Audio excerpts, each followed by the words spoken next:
What's up, everybody? It's your boy Wings of Redemption, and this is gonna be a good one. So sit down and take a seat. All right, everybody know your boy Shaun Hutchinson is leaving YouTube, and he might not be playing video games for a while. And here's the end result. Here's my opinion on it as a whole. Me and Hutch have a long history. We go way back. We go back 4 years, and most of people consider Hutch the guy who created my channel. Let me go ahead and address that first. Me and Hutch had a falling. Well, we didn't really have a falling out. Let me go back even further than the quick scoping fiasco. Hutch gave Z7 Taylor a shout out, and through that he ended up spawning my channel because I was friends with Z7 Taylor. And when I started my channel, I looked up to Hutch so much it was ridiculous because Hutch, gave Taylor a chance to shine. And I'm like, wow, if Taylor can do it, I can do it. So when I got my channel off and running, Taylor actually gave me a shout out. Taylor gave me a shout out, and it netted me 950 subscribers. I ended up getting up to 1,000 subscribers in 3.5 months. So I gained another 50 subscribers that first 3 months of doing YouTube. I was happy. I mean, I remember only getting like 26 comments a video, and I looked forward to every one of them motherfuckers. I was like, yeah, and I would send the messages back, and I was happy as I was all get out. Like, it's funny now, you see YouTube channels today saying like, I respond to everybody. Yeah, because you only get 26 messages. I respond to everybody too back in the day. Now, I mean, an average video of mine gets anywhere from 500 to 1,000 messages, and the average, older video gets anywhere from, 20 to 25 messages. So I'm getting upwards of, 10,000 messages a day. You can't check them all. That's not on top of, emails and, messaging on PSN, Xbox, and all this. I mean, you take the time to skim them, but you don't really look at every one of them. Hell, I've probably missed business deals as much as I have to look through on mailboxes and stuff. But it is what it is. That's what it is. So in a way, Hutch did create my channel, because if Z7 Taylor never got that shout out from Hutch, I would have never got a shout out from Taylor, and I would have never had 1,000 subs going into Modern Warfare 2, and I don't know if I would have hit the limbo. See, in that aspect, I do give Hutch credit for helping my channel out. But what most people think to help my channel out was the quickscoping fiasco. And let me go ahead and give you some facts, since a lot of people don't even remember these days, and a lot of people are very ignorant towards anything and just go what they hear word of mouth. Back in November, early December, Modern Warfare 2 had just came out. I was sitting at around 1,800 to 2,000 subs. I was growing really fast that first month of Modern Warfare 2 because everybody started looking for it. Sandy Ravage had just got done doing the early gameplay, and they had the Xbox, thing where you could pretty much download the PC version and just upload it to the Xbox and start playing. And back in the day, I was a really hardcore sniper. Like, when I first started doing this, that's all I did, because I actually started YouTube to do sniping montages. And one thing I just kept noticing was people saying they didn't like to watch me snipe because I didn't quickscope. And I'm like, what the hell is this? What's a quickscope? Because quickscope is something I never even heard about. I played World at War. I didn't play Call of Duty 4, so I didn't know about the M40 ACOG stuff, just running around and doing spins and stuff, because nobody did that on World of War. In World of War, sniping was actually sniping. You hold your hard scope and you shoot the guy. The only thing that matters is you got to kill at the end of the day. People were more impressed with, straight up just getting long range shots than they were with how fast you could shoot somebody. So this might be funny that I didn't really know about it, because even though I respected Hutch, I didn't really watch Hutch, to be perfectly honest. I watched Taylor. I watched Sean Anders, which he was another World of War commentator back in the day. Me and him were about the same size before Blame Truth gave him a shout out. And I watched Sean Anders. I remember his first video was like Dome, where he goes 30-0, and I was like, man, Dome 30-0. Like, how the hell you do that? Because a lot of people don't really realize that when I started my YouTube channels, when I started playing for Killed to Death ratio. But I mean, World at War was my first real Call of Duty game, and toward the end of it was me evolving as a player. So I started out, my first account on World at War was Astral Demigod, which I had like a 1.4 KD the entire year, and then I created the new account, Unlimited UAV, with Taylor. His name was something else, and we see it how high KD we could hold. I started out in Unlimited UAV as a sniper only account, which had like a 3.2 KD, and then I just switched it over in YouTube and just started using it for everything else. So I was learning and developing, stage traffic patterns and things like that when Modern Warfare 2 kicked over. And I just kind of continued on with it. I pretty much adapted, search and destroy sniping into, other weapons such as the STG-44 and like later on like the FAMAS, the M16 and things like that. And I kind of gravitated more to the M16 in Modern Warfare 2 and the FAMAS because of their sniper-like qualities. The one-shot kill, where you don't really have to stay on target a long time. Just like bam, bam, bam, bam, ammo conservation. So with that being said, I had around 2,000 subs, and I was growing pretty fast in Modern Warfare 2, mainly because I did things that other people didn't do. Like I started personalizing my channel, bringing more people in. I started doing intros. I started having catchphrases, things like that people notice and come back for. I started that trend. I mean, I didn't start it like as the beginning of time, but on YouTube, trends was not popular. You gotta understand, when I came out, there was like Sandy Ravage, Blame Truth, XCal. XCal and Blame Truth hardly didn't post anything. They were at the point where they were bitching about COD 24/7. Hutch, who pretty much who was still doing the quick scope thing, and he personalized his channel before mine. Like he brung his people into his life before me, because at the same time he was doing the girlfriend thing and like, oh yeah, we had sex, and he was a little bit ahead of the game back then, and that's why he was a bigger channel than me. He was ahead of the game, more people knew him, so on and so forth. It goes over in that direction. People thought of him as a friend, and obviously he's doing it better than me because he was a bigger channel than me. And then came along Machinima. Alright, a lot of us got signed on Machinima. I got signed on the second string of Machinima as a director for their channel. They pretty much went by and picked up all the guys that were big at the time. And Hutch was the first string. There was Hutch, Kyle, Blame Truth, XCal didn't get the first string, I don't know. But They picked up a bunch of them and they tried them out on their channel. Boom, and then they kicked off and did well because they had just created Respawn at that time. Machinima as a company had been doing like the Halo stuff where they sing and all for a while now. Hutch went from like 12,000 subscribers to like 22,000 subscribers overnight. Overnight, he just blew up. By the end of November of that year, Hutch had grown to like 40,000 subscribers. And I had grown from the beginning of November to the 1st December. Since I was the first 10th Prestige on Modern Warfare 2, I'd grown from a little over 1,000 subs to around 10,000 subs. And then Pyro Puncher gave me a shout out, and that put me at like 14,000 subs. Because Pyro Puncher at the time had 10,000 subscribers himself, and we ran it like that. So all this information the numbers might not be 100% accurate, but gives you an idea. So I got my Machinima contract at that point. And my Machinima contract, it was like, oh man, I get to make money doing this now. It's like beforehand we were doing everything we did just because we did it, because we loved it. And now I have this means to make, dolos, some Skrilla, some cash.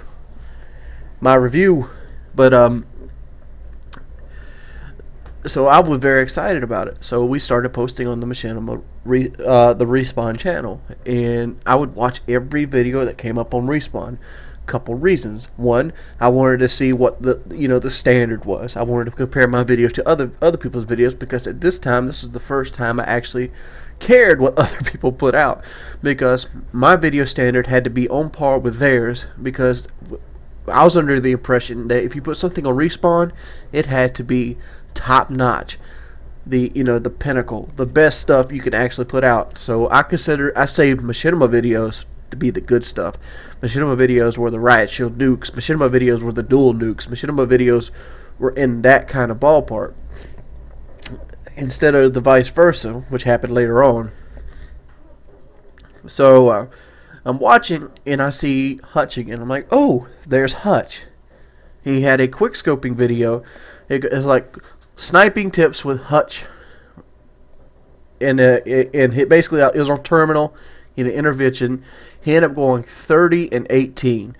Remember, at this time I had the Scout Sniper series, and the Scout Sniper series was about doing well with a sniper rifle, and we had two different contrasting styles. I'm like, dude, 30-18. Why is this guy giving tips? Because at the time I wouldn't post anything that was less than like more than 3 deaths. And he comes here 30-18 trying to quick scope on I think it was like a free-for-all terminal. So I'm like, so I make a video which I use the intervention with stopping power, and I go 52-3 on the invasion in a domination game. And I go, like, look here.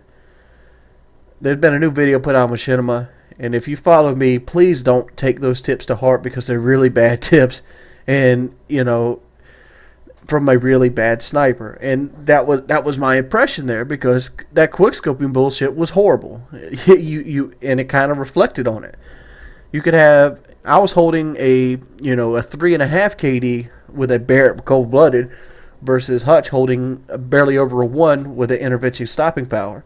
And I went on to say, like, the guy's got stopping power on, and he can't pull more than a 1.5 KD. That should give you a good example. And I did it not at the time to think, oh man, I'm going to blow up because of Hutch, because I didn't really think Hutch would even see the video, to be perfectly honest. I didn't know he knew I existed. I had never talked to him, and I didn't pretty much generate in my mind that level of exposure I'd get just because I was a machinima director, because I was a new machinima director. And well, Hutch did get wind of it, and for about 3 months there, his 40,000 fans tried to beat down upon me. I was getting like 4,000 messages a day. I was getting hate messages. I was threatening my life and stuff. People saying I was boring, that I camped too much, and it pretty much changed the tone and strategy of my channel. For the reason of I was nice. I would do everything. I'd do the rifleman screen and stuff and all this, and it kind of hardened me real quick, because this was the first negative criticism I'd gotten since I started doing it. Everything else from up to that point had been super positive, and I had to kind of adjust and deal with it. And if you've never done YouTube before, this is where it makes or breaks a YouTube channel. That reinforcement. Somebody like Advanced UAV nowadays, a lot of people hate that dude, but that dude knows what he's doing. He knows that he knows that the all that negative comments eventually gonna pour out into the core subscribers, and core subscribers is what you're actually after. So obviously, as an effect, people subscribe to my channel to hate on me.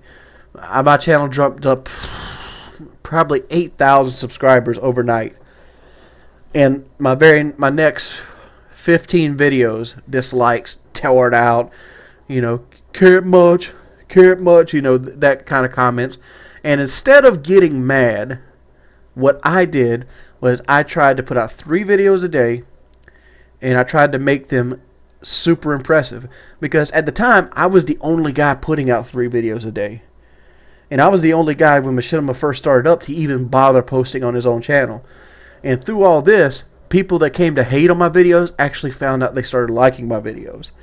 So, in effect, Hutch did generate the traffic toward my channel, even though I didn't ask for it.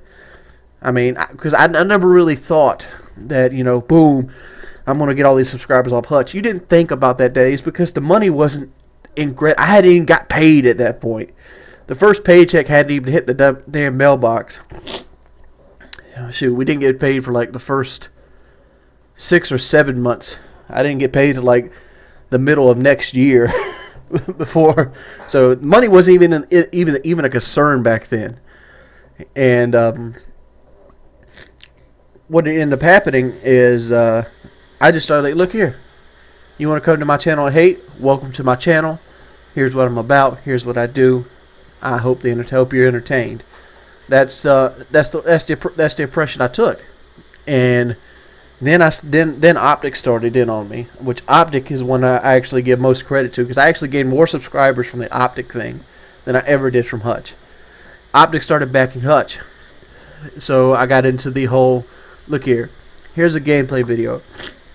I had a game on Rundown where Hardline, and I went 62-4 with a Hardline intervention on a ground war rundown. And I challenged every person in Optic to do it. I'm like, you say what I'm doing is easy. You're saying anybody can go out there and get this score camping. Prove it. Any member of Optic can get a score like this with a, perk other than stopping power on a sniper rifle, with the use of an AC-130. You win. And Optic's challenges with me was to get a nuke quickscoping. Well, I got the nuke quickscoping 2 days later. It was on Wasteland. And pretty much all you got to do is throw together 7 quickscopes and, throw a Harrier up and you win. I mean, the point is, I did what they did. And Optic, even to this day, has never finished that challenge. I mean, I remember I actually made some good friends during that. Fanatic was one of them. Fanatic, he was one of the snipers in Optic. He was the only guy in Optic to come close to putting out the doing it. So I'm like, dude, that's great. So I took Fanatic and I put him on my channel. I'm like, look here, you had the balls to do it. You came close to doing it.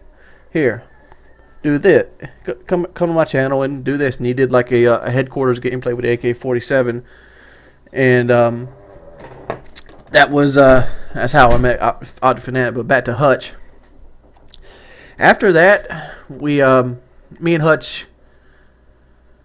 Hutch kind of, after the Optic and everything fell down, me and Hutch kind of got together. I'm like, look here, dude, people are starting to flag videos.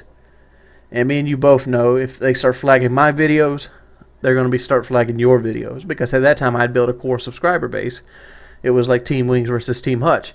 So we decided to get together and, like grown-ass men, do a dual commentary over my gameplay on his channel to talk about the differences in sniping and camping versus playing the objective, and how, like, even if you don't get on the objective, you're pretty much helping play the game out. And I picked a game where I basically didn't play the objective. I didn't never jump with flags, but I got lots and lots of defends. And at the end of the game, I ended up being the pivotal point of winning the game. And we talked about how camping is required, and if everybody rushed it, and how would it feel. And hell, you can go see the video now. I ain't gonna sit here and explain it to you. Damn, it's fucking 18 minutes in already. But that's where that first video, like that sniping on Wasteland, when that video went on Hutch's channel, I got another boost in subs. I ended up peaking out Hutch at that time around 100,000, and I was around 30,000. I ended up jumping up to 50,000 after that video. And from there on, I didn't talk to Hutch. After that, it was squashed. Most of the people that came on to hate, this is somewhere probably, I don't even remember the month. I'd have to go back and check. But this is, sometime late December, early January, maybe even February, where that video goes up. And that was it. I mean, shortly after that, I do the One-Man Army YouTube video. Shortly after that, I do a Riot Shield nuke video. Shortly, at that point, I've already did the dual nuke video. I mean, there's tons of videos that in Modern Warfare 2 I pretty much paved the way to my channel.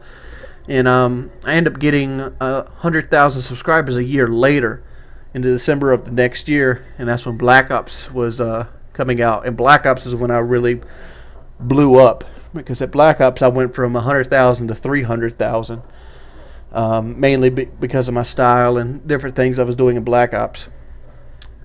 But as Hutch as a person, that's my background history at Hutch. Later on, I went on to Camp Hutch and stuff like that, and I also was I was the first person to point out G-Unit's fake nuke, and Hutch ended up coming up with that. But other than that, me and Hutch actually became friends. I became friends with Hutch during the Geometry Wars 2 thing, because Hutch and I think Tabe were having a clash, and I kind of butt into him like, "Look here, Hutch, let me one up you," and I doubled his score. Like, here you go. And that doubling of his score was like, I think the highest ever got in geometry was like 400 million. And Hutch ended up destroying that out the water. But the fact is, we ended up becoming friends at that. Then we had Painkiller Already, which happened in April. And we ended up getting Hutch a couple times on there. And that, obviously, I met Woody. Woody was always a huge fan of Hutch, and we always integrated into that.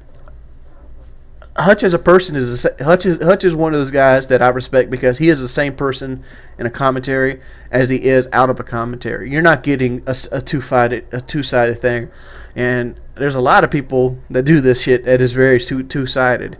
And I'm not pointing any names or just saying anybody's name, but there's a lot of people out there like that, and Hutch isn't one of those people. Hutch he's got a strong opinion. His opinions might not be right, and they're not always wrong either.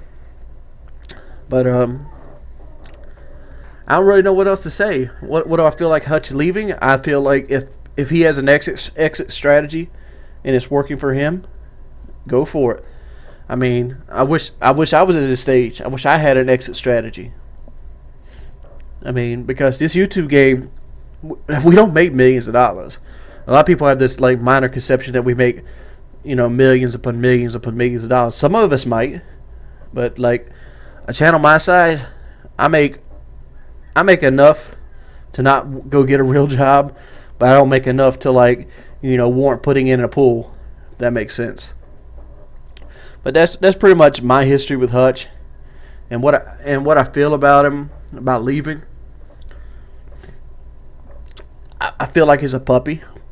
I mean, like I had a puppy named Zoe, and I cried when I had to get rid of her. And I cried all the way up to the point, but the next day, I didn't cry. I don't think Hutch will ever be forgotten in the community. I think he's one of the people that laid the path of the Golden Brick Road.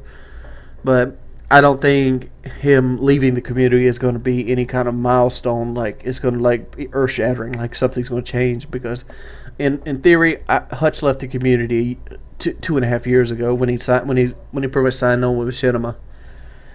I mean, he pretty much hadn't done videos since. Because Hutch only did videos on Machinima like a month. Then he got hired with him. And since then, other than like the live stream stuff, I never really considered Hutch a part of the community since then. So to me, him quitting the YouTube community was basically saying he's quitting the job at Machinima and moving somewhere else on with his life. And that's more power to him. I mean, but as like a regular member of the community, I don't put him on the same level as Only Use Me Blade or Sandy Ravage or Next Cow or Fear Crads, mainly because I don't deal with him every day. Like, I'm not, because he hasn't really done anything in his channel in so long that it's like, oh, that's Hutch's channel. It's the same thing as like an FPS Russia. FPS Russia used to do gameplay video. What he was doing was prevalent to me, because like that's another person I had to put as a barometer to myself. When FPS Russia switched over to shooting videos, he kind of alienated himself from the Call of Duty community. I just stopped thinking about him. But that's my opinion on Hutch. And as for getting him on PKA, I doubt that'll happen. Hutch hasn't had very good bouts on PKA. Usually it's a finger point session, and it's a really heated debate. PKA is tonight, and it's going to be with I think we're having Mercadurka, and we're either going to have like Redneck or Guns for Hire standing in for Kyle, because I don't think Kyle's going to make it tonight. But as always, it's been your boy Wings of Redemption, and if you could, leave me a like. It's your boy.